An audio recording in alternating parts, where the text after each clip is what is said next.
کی تکلیفیں دی گئیں اور آپ کے غمگسار حضرت ابو طالب اور آپ کی زوجہ حضرت خدیجہ رضی اللہ عنہا اس دنیا سے رخصت ہوئی تو ان کا غم تھا، اور پھر طائف کے لوگوں نے آپ کو ستایا، پریشان کیا، دوسرا اس کا بھی غم تھا۔ اللہ تبارک و تعالیٰ نے نبی کریم صلی اللہ علیہ وسلم کو آسمان پہ بلایا۔ نبی کریم صلی اللہ علیہ وسلم ایک رات اپنی چچا زاد بہن یعنی حضرت علی رضی اللہ عنہ کی بہن ام ہانی کے گھر پہ لیٹے ہوئے تھے کہ حضرت ابراہیم علیہ السلام آئے اور آپ کو وہاں سے لے جا کر کے مسجد حرام لے آئے۔ مسجد حرام اللہ کے نبی صلی اللہ علیہ وسلم کو لایا گیا، پھر اللہ کے نبی صلی اللہ علیہ وسلم کا سینہ چار کیا گیا، سینہ چار کیا گیا، پھر آپ صلی اللہ علیہ وسلم کے دل اطہر کو نکالا گیا اور اس دل کو زمزم کے پانی سے دھویا گیا، پھر جوں کا توں اللہ کے نبی صلی اللہ علیہ وسلم کے دل کو ویسے ہی رکھ دیا گیا۔ پھر جبرائیل علیہ السلام نے آپ علیہ السلام کو لیا اور وہاں سے مسجد اقصی کی طرف لے گئے۔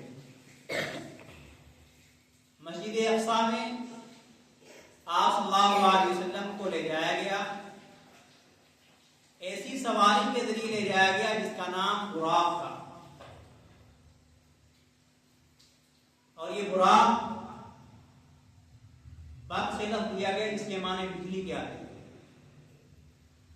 ہم اور آپ دیکھتے ہیں کہ بجلی کی رفتار کتنی تیز ہوتی ہے، ایک سیکنڈ میں لاکھوں کلومیٹر کے حساب سے جو ہے دنیا طے کر لیتی ہے۔ تو وہ جنت کی سواری کی جبرائیل امین علیہ السلام آپ کو جو ہے لے کر کے آئے تھے، اس سواری کو لے کر کے آئے تھے نبی کریم صلی اللہ علیہ وسلم کو لے جانے کے لیے۔ جب نبی کریم صلی اللہ علیہ وسلم اس سواری پر سوار ہونے لگے تو سواری جو ہے بدل گئی، کیونکہ وہ جنت کی سواری تھی اور اس پر سوار ہونے والے دنیا کے امام الانبیاء خاتم النبیین جناب محمد رسول اللہ صلی اللہ علیہ وسلم، اس سواری کو مانوسیت نہیں تھی، تو جبرائیل امین علیہ السلام نے فرمایا کہ سواری تجھ پر جو ہے امام الانبیاء سوار ہونے والے ہیں، تو وہ سواری ٹھہر گئی۔ پھر نبی کریم صلی اللہ علیہ وسلم اس سواری کے اوپر سوار ہوئے۔ اس سواری کی رفتار بتاتے ہیں کہ آدمی ایک صحرا کے اندر یعنی چٹیل میدان میں کھڑا ہو، کہیں نہ کوئی آبادی ہو، نہ مکان ہو، نہ پیڑ پودے ہو، تو آدمی کی جہاں تک نگاہ جاتی ہے وہاں تک جو ہے اس آدمی کی رفتار، اس سواری کی رفتار، ایک پیر وہاں تک اس کا جاتا ہے۔ نبی کریم صلی اللہ علیہ وسلم سواری کے اوپر سوار ہوئے اور مسجد اقصی کی طرف نکلے۔ مسجد اقصی کی طرف نکلے، اللہ کے نبی صلی اللہ علیہ وسلم کو 5 مقام پر روکا گیا۔ پہلا مسجد حرام ہو گیا، دوسرا جہاں پر حضرت موسیٰ علیہ السلام کو نبوت ملی تھی وہاں پر نبی کریم صلی اللہ علیہ وسلم کو روکا اور جبرائیل امین علیہ السلام نے کہا کہ آپ جو ہے 2 رکعت یہاں نماز پڑھیں۔ اللہ کے نبی صلی اللہ علیہ وسلم نے وہاں پر نماز پڑھی، پھر نبی کریم صلی اللہ علیہ وسلم سوار ہوئے اور آپ جو ہے آگے بڑھے، پھر اس جگہ پر رکا جسے مدینہ کہا جاتا ہے، تو نبی کریم صلی اللہ علیہ وسلم کو بتایا گیا کہ یہ آپ کے ہجرت کی جگہ ہے، یعنی آپ یہاں ہجرت کر کے آئیں گے۔ تیسری جگہ نبی کریم صلی اللہ علیہ وسلم کو روکا گیا جہاں پر حضرت عیسیٰ علیہ السلام کی پیدائش ہوئی۔ چند مقام پر نبی کریم صلی اللہ علیہ وسلم کو روکا گیا۔ پھر جب آپ مسجد اقصی میں پہنچے تو سارے انبیاء کرام علیہ الصلوۃ والسلام وہاں پہلے سے موجود تھے. جس طرح ہم اور آپ سب صفے لگائے ہوئے بیٹھے ہیں، اس طرح اللہ تبارک و تعالی نے سارے انبیاء علیہ الصلوۃ والسلام کو وہاں موجود کر دیا. جب آپ علیہ الصلوۃ والسلام وہاں پہنچے تو جبرائیل امین علیہ الصلوۃ والسلام نے کہا کہ آپ ان انبیاء کی امامت کروائیے. تو اللہ کے نبی صلی اللہ علیہ وسلم نے وہاں انبیاء کی امامت فرمائی. پھر اس کے بعد وہاں سے سفر ہوا آسمان کا. جبرائیل امین علیہ الصلوۃ والسلام نبی کریم صلی اللہ علیہ وسلم کو لے کر کے آسمان کی طرف چلے. جب پہلے آسمان پہ پہنچے تو جبرائیل امین علیہ الصلوۃ والسلام نے دروازے کے اوپر دستک دی. جو وہاں کے پہرے دار ہیں انہوں نے پوچھا کون ہے؟ حضرت جبرائیل علیہ الصلوۃ والسلام نے فرمایا کہ میں جبرائیل ہوں. ادھر سے سوال ہوتا ہے کہ آپ کے ساتھ میں کون ہے؟ کہا کہ امام الانبیاء محمد صلی اللہ علیہ وسلم ہمارے ساتھ ہیں. ان فرشتوں نے پوچھا کہ اپنی مرضی سے لائے ہیں یا انہیں بلایا گیا؟ تو حضرت جبرائیل علیہ الصلوۃ والسلام نے کہا کہ اللہ تبارک و تعالیٰ نے انہیں بلایا. دروازہ کھولا جاتا ہے. پہلے آسمان پہ اسی طرح ساتھ آسمان پر چڑھتے گئے، سوال جواب ہر ایک پہرے دار سے ہوتا گیا. اور اللہ تبارک و تعالیٰ نے انبیاء علیہ الصلوۃ والسلام کی ملاقات کی جو ہے، کہیں حضرت عیسیٰ علیہ الصلوۃ والسلام کو رکھا ملاقات کرنے کے لیے، کہیں حضرت موسیٰ علیہ الصلوۃ والسلام استقبال کر رہے ہیں، کہیں حضرت یوسف علیہ الصلوۃ والسلام استقبال کر رہے ہیں. کہ ساتوں آسمان پر کوئی نہ کوئی نبی آپ صلی اللہ علیہ وسلم سے ملتا رہا. اور آخر میں حضرت ابراہیم علیہ الصلوۃ والسلام سے ملاقات ہوئی. یہ ملاقاتیں ہوتی رہی. آپ علیہ الصلوۃ والسلام آگے بڑھتے رہے. ایک مقام آتا ہے سدرۃ المنتہا، جہاں پر حضرت جبرائیل علیہ الصلوۃ والسلام رک جاتے ہیں اور نبی کریم صلی اللہ علیہ وسلم سے کہتے ہیں کہ آپ اس کے آگے بڑھیے، ہماری مجال نہیں کہ ہم اس کے آگے بڑھ سکیں. یہ ایسی جگہ ہے کہ اس کے اوپر والے فرشتے اس کے نیچے نہیں آتے ہیں اور اس سے نیچے والے فرشتے اس کے اوپر نہیں آ سکتے. جبرائیل علیہ الصلوۃ والسلام نے آپ صلی اللہ علیہ وسلم کو وہاں چھوڑا اور نبی کریم صلی اللہ علیہ وسلم وہاں سے اکیلے سفر کر رہے. اب نبی کریم صلی اللہ علیہ وسلم کو تھوڑی گھبراہٹ ہوئی. ایک آواز آئی کہ محمد آپ رک جائیے. نبی کریم صلی اللہ علیہ وسلم ٹھہر گئے تو انہوں نے آواز دینے والے نے کہا کہ اللہ تبارک و تعالیٰ آپ کے اوپر صلاۃ و سلام بھیج رہا ہے، یعنی رحمتیں آپ پر بھیج رہا ہے.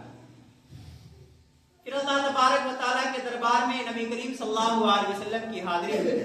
تو اللہ تبارک و تعالیٰ کے نبی صلی اللہ علیہ وسلم نے جو اللہ کے سامنے اپنا ہدیہ اور تحفہ پیش کیا، جو ہم التحیات اس نماز کے اندر پڑھتے ہیں، تو اللہ کے نبی صلی اللہ علیہ وسلم نے سب سے پہلے التحیات للہ والصلوات والطیبات، یہ ساری یہ اللہ کے نبی صلی اللہ علیہ وسلم نے اللہ تبارک و تعالیٰ کے دربار میں تحفہ پیش کیا. پھر اللہ تبارک و تعالیٰ نے نبی کریم صلی اللہ علیہ وسلم سے کہا السلام علیکم ایھا النبی. اب یہاں نبی کریم صلی اللہ علیہ وسلم کی ایک وہ اپنی امت سے محبت دیکھی کہ اللہ کے نبی صلی اللہ علیہ وسلم آسمان کے اوپر اللہ تبارک و تعالیٰ کے سامنے پیش حاضر ہیں، وہاں بھی اپنی امت کو نہیں بھولے، وہاں بھی اپنی امت کو یاد کیا. اللہ کے نبی صلی اللہ علیہ وسلم نے فوراً کہا السلام علیکم ایھا النبی ورحمۃ اللہ وبرکاتہ، السلام علینا وعلی عباد اللہ الصالحین.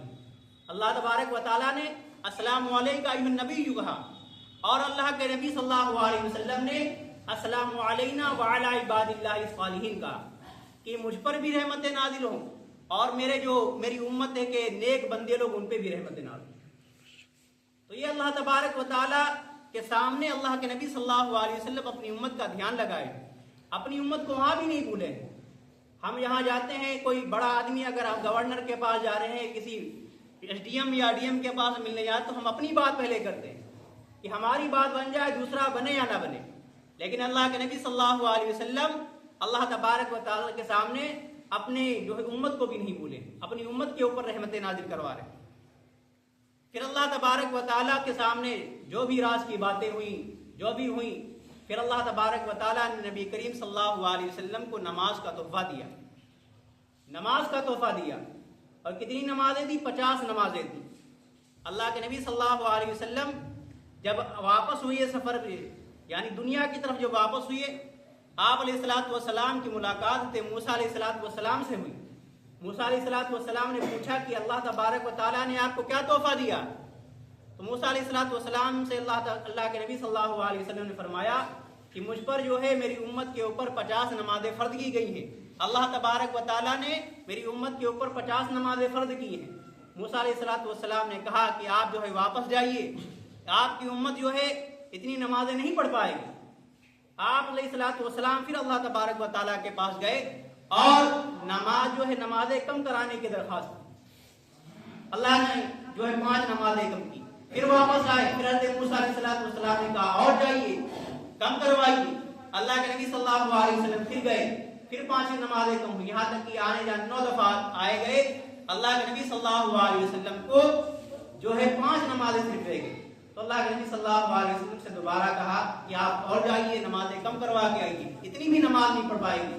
اللہ کے نبی صلی اللہ علیہ وسلم نے فرمایا کہ اب میری ہمت نہیں پڑتی، مجھے شرم آ رہی۔ لیکن اللہ تبارک و تعالیٰ نے اپنے نبی صلی اللہ علیہ وسلم کے اوپر جو 50 نمازیں نازل فرمائی تھی، جو 50 نمازیں فرض کی تھی، اس کا جو ہے 50 نمازوں کا ثواب اللہ تبارک و تعالیٰ نے برقرار رکھا کہ آپ کی امت اگر 5 نمازیں پڑھے گی تو اللہ تبارک و تعالیٰ انہیں جو ہے 50 نمازوں کا ثواب دے گا، 50 نمازوں کا اللہ تبارک و تعالیٰ نے ثواب دے گا۔ تو یہ اللہ تبارک و تعالیٰ کی رحمت ہم سارے لوگوں پر ہے کہ ہم 5 وقت کی نمازیں پڑھ رہے ہیں، لیکن اللہ تبارک و تعالیٰ ہمیں 50 نمازوں کا ثواب دے رہا ہے۔ پھر اللہ کے نبی صلی اللہ علیہ وسلم جب دنیا کے آسمان سے دنیا پر آئے، اپنا واقعہ کفار کو سنایا تو سارے کے سارے کفار ہنسنے لگے کہ اتنی سی مدت میں، یعنی تھوڑے سے وقت میں راتوں رات کوئی آسمان سے جا کر بلا آ سکتا ہے۔ سارے کے سارے مذاق بنانے لگے کہ ہم کہا کرتے تھے کہ یہ تو پاگل ہے، نعوذ باللہ، یہ تو بہکی باتیں کیا کرتے، کوئی شخص بلا ہے کہ آسمان سے جائے اور فوراً جو ہے آسمان سے راتوں رات واپس آ جائے۔ ابو جہل نبی کریم صلی اللہ علیہ وسلم کے ساتھی حضرت ابوبکر صدیق رضی اللہ عنہ کے پاس جاتا ہے اور کہتا ہے کہ کیا کوئی شخص یہ کہے کہ میں راتوں رات آسمان سے جو واپس آ جاؤں گا، کیا تم اس بات کا یقین کرو گے؟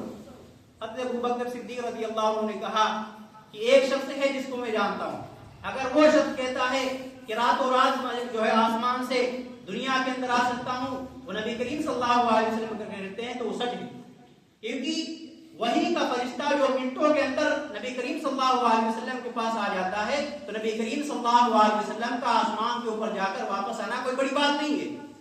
اس وقت بھی حضرت ابوبکر صدیق رضی اللہ عنہ نے نبی کریم صلی اللہ علیہ وسلم کی تصدیق کی۔ تو یہ نماز کا تحفہ اللہ تبارک و تعالیٰ نے آسمان پہ نبی کریم صلی اللہ علیہ وسلم کو بلا کر کے دیا، اور ہمارے ذمے جو ہے یہ 5 نمازیں رہ گئی، لیکن اگر 50 نمازیں ہوتی تو ہمارے اندر کیا کیفیت ہوتی کہ ہر گھنٹے کے بعد نماز۔ آج 5 وقت کی نمازیں وہ بھی ہمیں پڑھنا دشوار ہے۔ یہ نبی کریم صلی اللہ علیہ وسلم کی امت پر اللہ تبارک و تعالیٰ نے رحمت کی، ایک جو ہے رحمت کی کہ 5 نمازوں کا ثواب جو ہے 50 نمازوں کے برابر کیا۔ پھر بھی امت یہ ہے کہ کچھ دن آتے ہیں، ہم نبی کریم صلی اللہ علیہ وسلم کا جو ہے کہیں کچھ منا لیتے ہیں، عقیدت دکھا دیتے ہیں کہ ہم نبی کریم صلی اللہ علیہ وسلم سے پکی محبت کرنے والے، لیکن جب نماز کا وقت آتا ہے کہ ہم نماز کے پڑھنے کا جب ٹائم آتا ہے تو ہم گونگے بہرے بالکل سنسان ہو جاتے ہیں، نماز کا خیال نہیں رہتا۔ اتنی بڑی اہم عبادت اللہ تبارک و تعالیٰ نے نبی کریم صلی اللہ علیہ وسلم کے اوپر اتاری، اور ہم نمازوں میں پڑھنے میں کوتاہی کرتے ہیں۔ حی علی الصلاۃ کی صدائیں آتی رہتی ہیں کہ آؤ کامیابی کی طرف، کوئی جو ہے کامیابی کی طرف قدم بڑھانے والا نہیں ملتا، کوئی کامیابی کی طرف قدم بڑھانے والا نہیں ملتا ہے کہ چلو آج اللہ تبارک و تعالیٰ کے منادی جو ہے مؤذن اذان دے رہے ہیں اور ہمیں کامیابی کی طرف بلا رہے ہیں، برے راستے سے روکنے کے لیے بلا رہے ہیں، لیکن کوئی پرواہ نہیں کرتا ہے کہ کہاں نمازیں ہو رہی ہیں، کس طرح نمازیں ہو رہی ہیں، کسی کو کوئی پرواہ نہیں۔ مسجدیں خالی ہیں، مسجدیں بھری ہیں، کسی کوئی پرواہ نہیں. یہ مسلمانوں کے عام حالات ہیں، یہ مسلمانوں کی پستی کے حالات ہیں کہ جس نبی کریم صلی اللہ علیہ وسلم نے جو راستہ ہمیں دکھایا، ہم اس راستے سے ہٹ کر غیروں کے راستے اختیار کرتے جا رہے ہیں اور اسی راستے کے اندر ہم جو کامیابی سمجھ رہے ہیں.